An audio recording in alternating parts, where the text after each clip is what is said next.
Hey there everyone. Oh boy, here we go, back with another video. And for this first one, I wanted to show you guys one of the things that I like to use that we use in my printmaking class. And these are a great material for creating some really nice abstract or otherwise monoprint images. And I will show you here an example using this material that I've done in the past.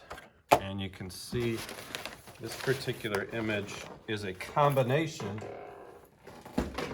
of two different images.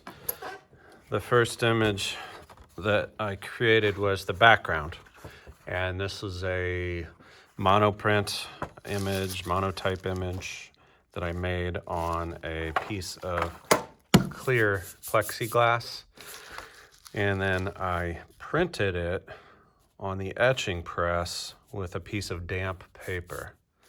So in this image you can see also the image of the pepper here. That was a block print that I printed over the top of the monotype or monoprint image. And in doing that, you create sort of a one-of-a-kind image here that you can do in a series. So I have several prints similar to this, but having different background colors.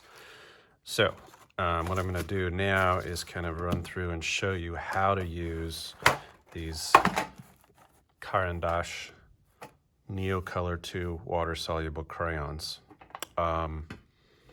These come in different size sets, and this particular set, sorry about the camera there, this particular set is 40 colors. It's gotten all chewed up here because I've let my students use these. But they last quite a long time when you're using them in this way, and they do soften up when you're holding them. The warmth of your hand kind of softens them up, and a lot of times they end up breaking. So that's one of the reasons you see all these pieces. So what I like to do with this is have a cup of water handy. So I'll grab that, and what I will generally do is one of two things here, and this is, I go back and forth between doing these a couple different ways. I'm trying to find a clean brush here, but brush, where are you? Okay. Oh, let's see. I think this will work. I'm just going to do something abstract here. So I have a nice, I guess that's a flat brush, but it looks like a lot of the bristles have kind of fallen out and it's gotten thinner. So what I'm going to do is give this little brush a haircut and kind of clean up that edge, maybe even at an angle. I like angled brushes. They seem to be easier to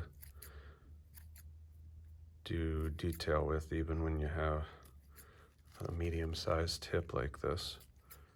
So I'm getting all that extra bristle off of there, creating my own little brush tip here.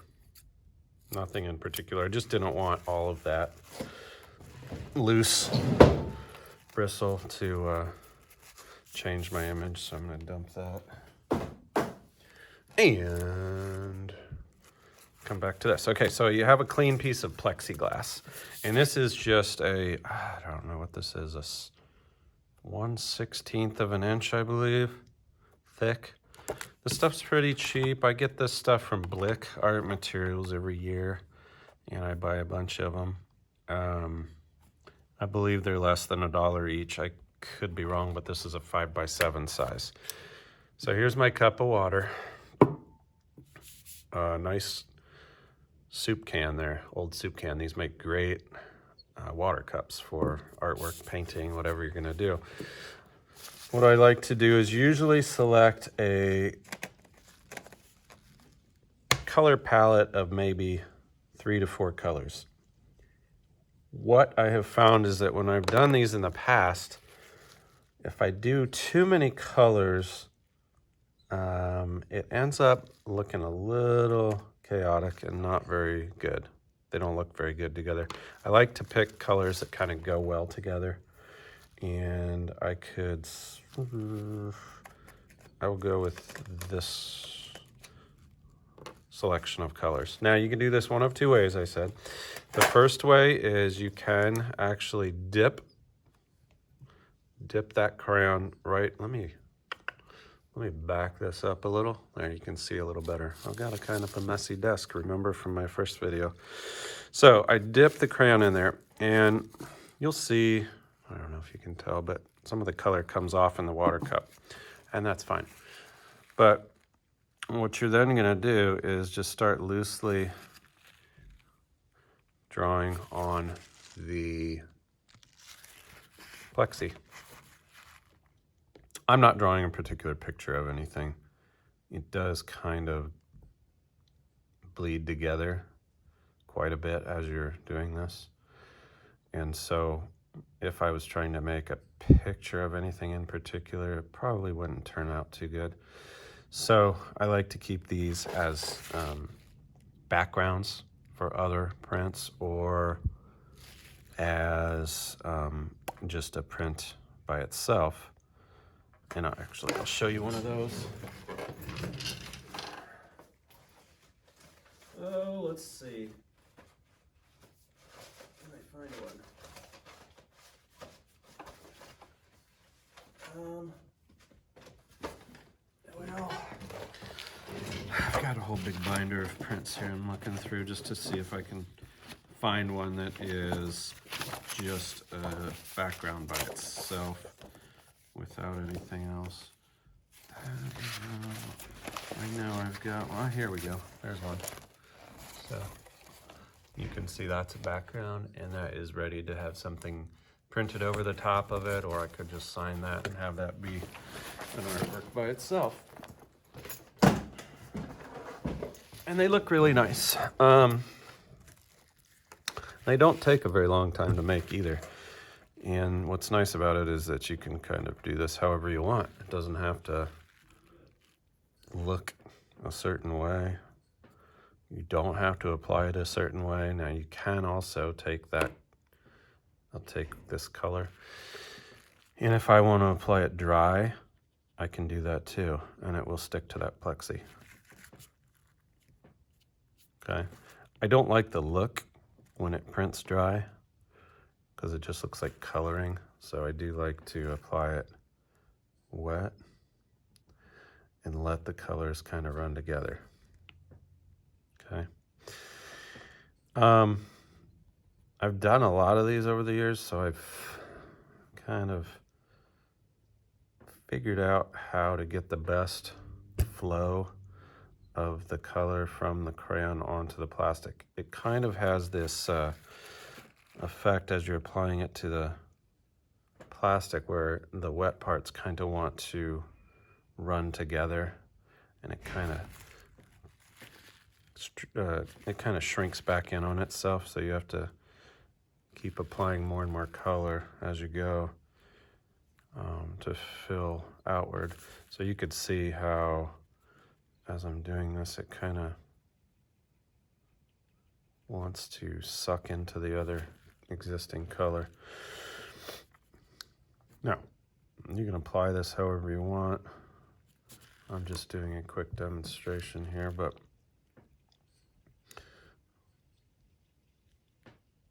I like this color. This is, I believe, I think it's Prussian blue, although I can't really read any of the labels anymore. Once they get used a few times, the wrapper starts to come off and you can't read it anymore. So there's a good example. You see that shrinking. So I applied it up there, but it kind of came back in on itself. So you've got to just kind of keep applying it. Now the other way to apply this, and you can peel these have a nice peel assist here. There's an arrow right there, and you can grab that, and it comes off easily with like a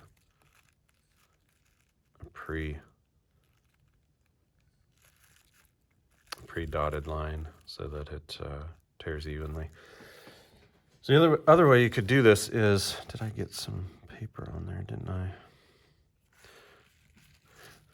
The other way you could do this is take a wet brush, and you can, and this is good for doing watercolor images, but you can rub that brush on there like that, and I don't know why that's coming out blue, but rub that brush on there and you can pull color off the stick there with the brush, and you could paint like this. So if you were painting a watercolor picture, you can, excuse the bell, you can actually use these like pan watercolors where you are pulling color directly off of there, and then you could paint it on there. It takes longer to do it this way, and it usually applies a little thinner, but you can use that brush to kind of mix it in there. But you'll get a different effect with the brush. So I do both, depending on what I want my image to look like. And you can see those start to blend together. You can also kind of do this with the brush tip and the crayon like that. And if you keep that tip of that crayon wet, the color will start to drip off of it. This does work a little better with my set of Neocolor Aquarelle, which is actually the same brand as these. It's just a fatter stick. Those are underneath something right now that's holding up the camera, so I'm not going to get those out now, but maybe another time. So you get lots of neat, unexpected blending with these prints.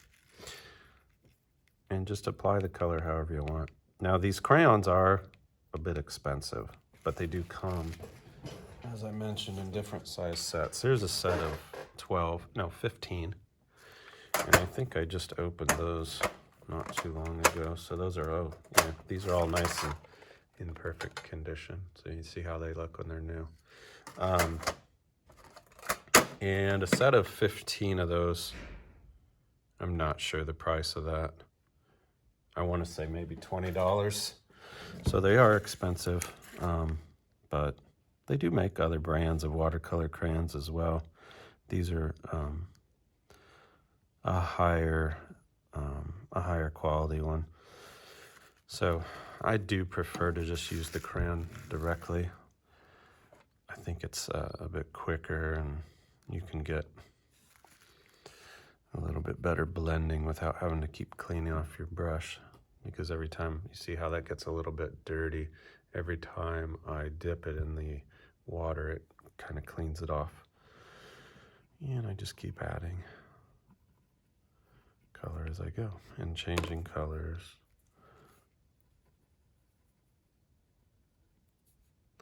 But as I said, it did take me a while to kind of get this process, and I won't even say perfected, but get it to the point where I could get results every time. I was having troubles with certain types of paper, believe it or not. When I go to transfer this onto certain types of paper, the paper would stick. The damp, well, first I should say that before I print this, I let it dry. If I printed it while it was wet under the high pressure of the etching press, it would push all of the color out onto the paper and it would just be a mess.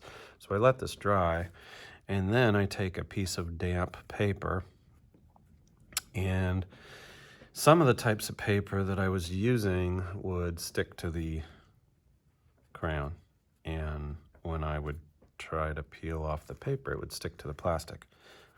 And I'm not sure why that's happening. I haven't been able to figure that one out, but it does help to use certain types of paper. And I actually found that using a regular 80-pound sulfite drawing paper, for whatever reason, seems to not stick. And it's interesting because I have some heavier paper that is made for printmaking, and when I was using that would a lot of times stick. So it's kind of opposite of what you would expect. But you learn those things as you go. Because as an art teacher, I'm always trying different materials, and when I work with those materials, I find certain problems that I know my students will run into when they're using those. So I try to find solutions, and in this case, luckily, it was an easy solution. Just use drawing paper.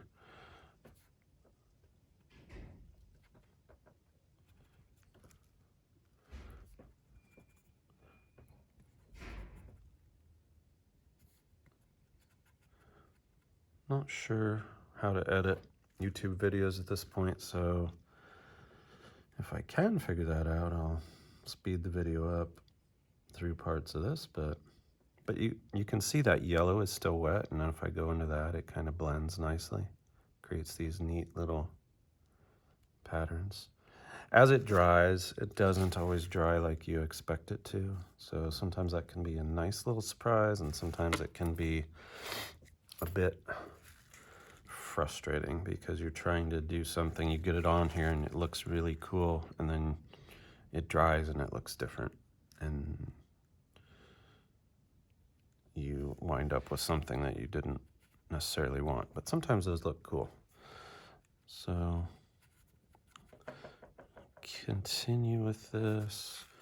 I'm going to turn it, and if I lift this up, you can see it looks pretty solid right now, the color, but if I lift that up, you can possibly, I don't know if you can see through, there's some spots that aren't quite thick enough. So I like to go back over those areas once I figure out where those areas are, and go back over them. I like drawing into the wet colors because the wet color on the plexiglass actually activates these crayons too. So I can go in there like that.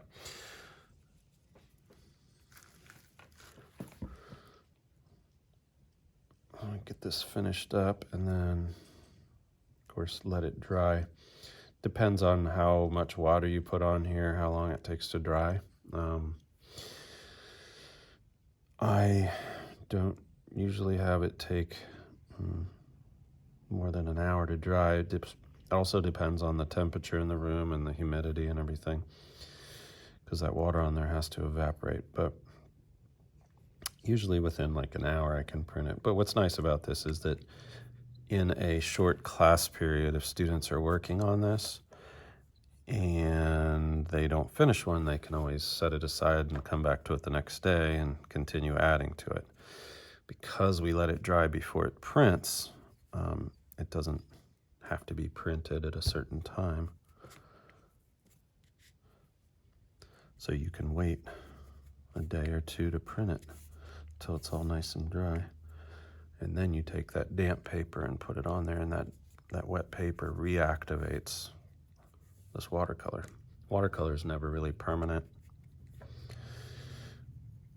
You can usually always reactivate it unless it has been sealed with something, like a protective coating. But I don't ever do that, so that's one thing you do have to be careful of with watercolor, is that you don't ever want to get a finished painting wet, because it will mess your painting up really good.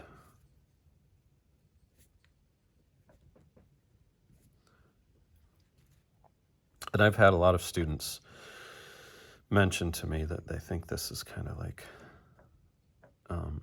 therapeutic almost. What's the word they use? Satisfying. It's satisfying. Because they just sit there and you can just do this and you're not worried about messing up a detail in a drawing, anything like that. It's just playing with the colors here.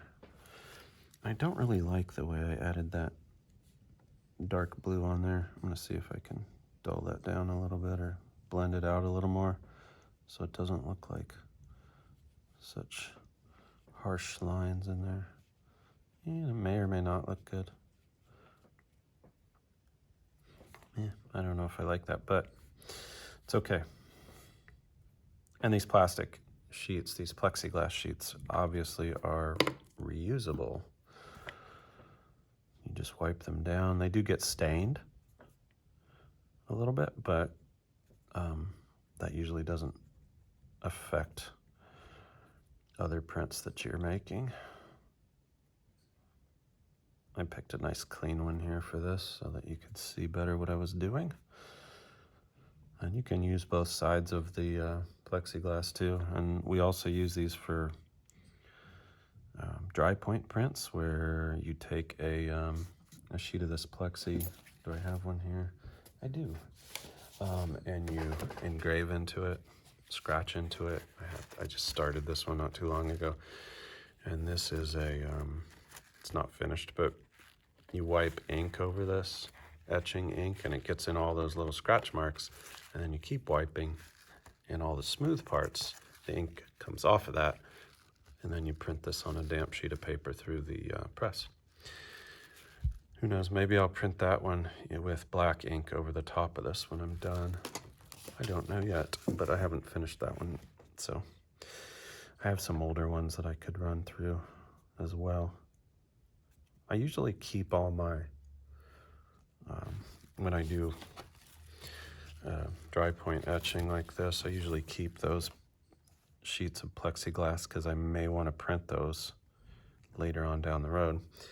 And that is one of the nice things about printmaking. Not this type of printmaking, monoprinting, because mono means one. So these are one of a kind prints. But